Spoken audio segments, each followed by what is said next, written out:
Hello friends, welcome to channel AMBPCS। भारतीय संविधान के अंतर्गत आज की क्लास है जिसका नाम है संघ एवं राज्य क्षेत्र। सर्वप्रथम संघ एवं राज्य क्षेत्र को देखा जाए तो इसका उल्लेख अनुच्छेद 1, अनुसूची 1 और भाग 1 इन तीनों में इसका उल्लेख मिलता है। जबकि संविधान का जो भाग 1 है इसमें आर्टिकल 1 से 4 तक, 1 से लेकर 4 तक देखे जाते हैं। तो सर्वप्रथम देखते हैं अनुच्छेद 1 को।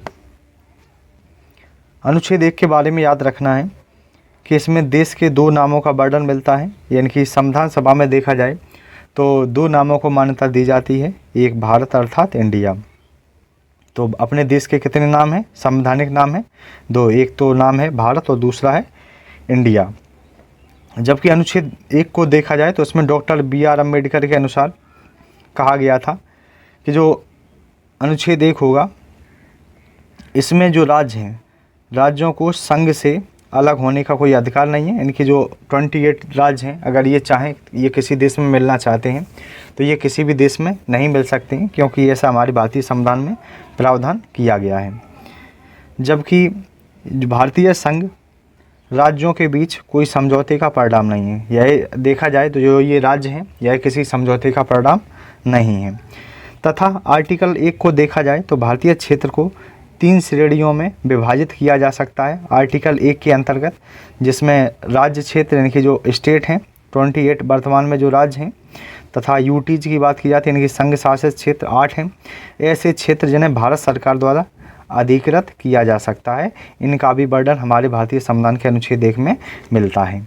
इसके बाद देखते हैं अनुच्छेद 2। तो अनुच्छेद 2 क्या कहता है? इसमें उल्लेख किया गया है कि जो संघ है, संघ में नए राज्यों का प्रवेश या स्थापना, इनकी जो हमारा जो देश है, इनकी जो संघ है, राज्यों का संघ है, तो इसमें नए राज्यों का हम प्रवेश कर सकते हैं आर्टिकल 2 के द्वारा। जबकि अनुच्छेद 3 को देखा जाए तो ये क्या कहता है? तो इसमें वर्णन मिलता है कि 2 या 2 से अधिक राज्यों से के भागों को मिलाकर एक नए राज्य का निर्माण किया जा सकता है। तो नए राज्यों का निर्माण की बात जो है वह आर्टिकल 3 में देखने को मिलती है। जब ये राज्यों का निर्माण होगा तो किसी राज्य का जो क्षेत्र है वह बढ़ जाएगा और किसी राज्य का जो क्षेत्र है वह घट जाएगा और किसी राज्य की सीमा में क्या होगा? परिवर्तन आ जाएगा। तो ऐसा भी देखने को मिलता है आर्टिकल 3 के अंतर्गत। जबकि राज्य के जो नाम में परिवर्तन किए जाते हैं तो ये भी आर्टिकल 3 के अंतर्गत किए जाते हैं। इसके बाद देखते हैं अनुच्छेद 4। अनुच्छेद 4 में क्या कहा गया है? तो अनुच्छेद 4 में उल्लेख मिलता है कि जो अनुच्छेद 4 में उल्लेख मिलता है कि अनुच्छेद 368 के तहत संविधान संशोधन नहीं माना जाएगा। मतलब इसका मतलब ये है कि जो राज्यों का गठन किया जाएगा या जो नए राज्यों का निर्माण किया जाएगा, जब यह कार्य किया जाएगा तो उसे अनुच्छेद 368 के तहत संविधान संशोधन नहीं माना जाएगा, क्योंकि जो इस तरह के जो कानून का निर्माण किया जाएगा वो सामान्य बहुमत या साधारण बहुमत के द्वारा किया जाएगा, और जो साधारण बहुमत होता है इसे संविधान संशोधन नहीं माना जाता है। इसके बाद देखते हैं रियासतों का एकीकरण। जब रियासतों की बात की जाती है तो हमारे जो देश में 552 कुल देशी रियासतें थीं। जब इनसे कहा गया कि इनकी जब लोकतंत्र की बात आई कि राज्यों का निर्माण होना था तो 549 जो इनकी रियासतें थीं, 552 रियासतें थीं, और 552 रियासतों में से 549 रियासतें जो किंग थे उन्होंने कहा कि हम भारत में शामिल होने के लिए तैयार हैं। लेकिन जो 3 रियासतें थीं जिनका नाम हैदराबाद था, जूनागढ़, कश्मीर था, ये उस समय तैयार नहीं थे, लेकिन ये बाद में शामिल हो जाते हैं और वो उसकी प्रक्रिया है। तो देखते हैं। तो सर्वप्रथम याद रखिएगा हैदराबाद के बारे में। तो हैदराबाद के जो शासक थे उनका नाम था निज़ाम। शासक उस्मान अली यहाँ के शासक थे। अब हुआ क्या कि हैदराबाद की जो जनता थी वह चाहती थी कि उसे भारत में शामिल किया जाए, लेकिन उस्मान अली जो थे, जो निज़ाम शासक थे, यह नहीं चाहते थे कि हम भारत में शामिल हों। इसीलिए उन्होंने क्या किया कि जनता के साथ क्रूर व्यवहार करना प्रारंभ किया। जब यह बात सरदार वल्लभ भाई पटेल को पता चली तो उन्होंने क्या किया? एक सैनिक की टुकड़ी भेज दी, क्योंकि उस्मान अली के द्वारा इनकी जनता पर अत्याचार किया जा रहा था और ऑपरेशन पोलो के अंतर्गत। तो याद रखिएगा कि हैदराबाद को मतलब इनकी अधीन करने के लिए या उस्मान अली से मुक्त कराने के लिए जो ऑपरेशन चलाया उसका नाम था ऑपरेशन पोलो। और क्या हुआ? और यहाँ से जो निज़ाम शासक था वह भाग जाता है। जबकि 17 सितंबर 1948 को हैदराबाद क्या हुआ था, मुक्त हुआ था, इसीलिए 17 सितंबर को हैदराबाद मुक्ति दिवस भी मनाते हैं, इस बात को भी याद रखिएगा। इसके बाद ऐसे देखा जाए तो हैदराबाद भारत में शामिल हुआ था। इसके बाद देखते हैं जूनागढ़। जूनागढ़ कैसे शामिल हुआ, तो जूनागढ़ में क्या था, यहाँ के जो शासक मोहम्मद खां थे, यहाँ के शासक कौन थे, मोहम्मद खां। इनसे भी क्या कहा, सरदार पटेल ने कहा था कि इनकी भारत में शामिल जूनागढ़ हो जाए तो ज़्यादा सही रहेगा, लेकिन हुआ क्या, क्योंकि यहाँ के सभी नागरिक चाहते थे कि भारत में शामिल किया जाए, लेकिन ये नहीं चाहते थे, मोहम्मद जो खां थे नहीं चाहते थे।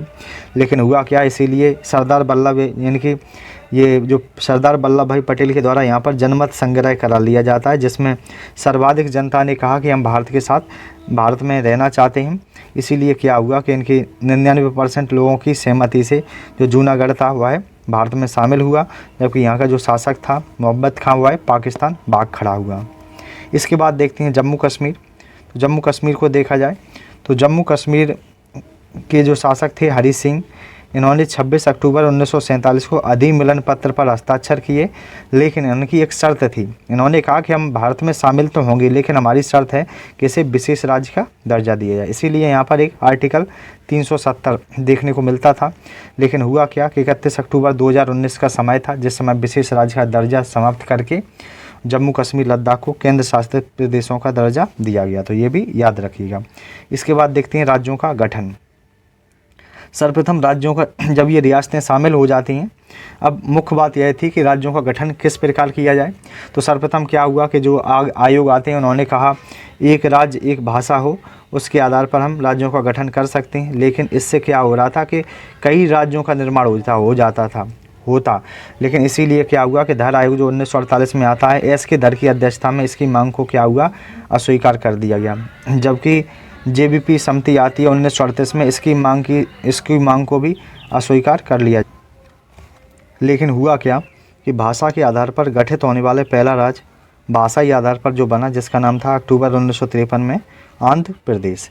इसके बाद क्या हुआ कि तीसरा आयोग आया, जिसका नाम था फजल अली आयोग। कब आया था, 1953 में आया था, याद रखिएगा। इसमें जो अध्यक्ष थे उनका नाम फजल अली था। सदस्य कौन थे, KM पडिक्कर, हृदयनाथ कुंजरू। जबकि 1 नवंबर 1956 को देखा जाए तो भारत में 14 राज्य और 6 केंद्र शासित प्रदेशों का गठन किया जाता है। इसके बाद देखते हैं प्रमुख राज्य हैं जहाँ से प्रश्न आते हैं। तो याद रखिएगा जो छत्तीसगढ़ जब मध्य प्रदेश से अलग हुआ था, कब अलग हुआ था, इनके 1 नवंबर 2000 को। उत्तराखंड उत्तर प्रदेश से कब अलग हुआ, 9 नवंबर 2000 को। झारखंड बिहार से कब अलग हुआ, 15 नवंबर 2000 को। तो इनकी ये डेटें हैं, विशेष रूप से याद रखिएगा। तेलंगाना का गठन होता है 2 जून 2014 को। सिक्किम जो है वह है 36वां संविधान संशोधन 1975 के द्वारा भारत का राज्य बनता है।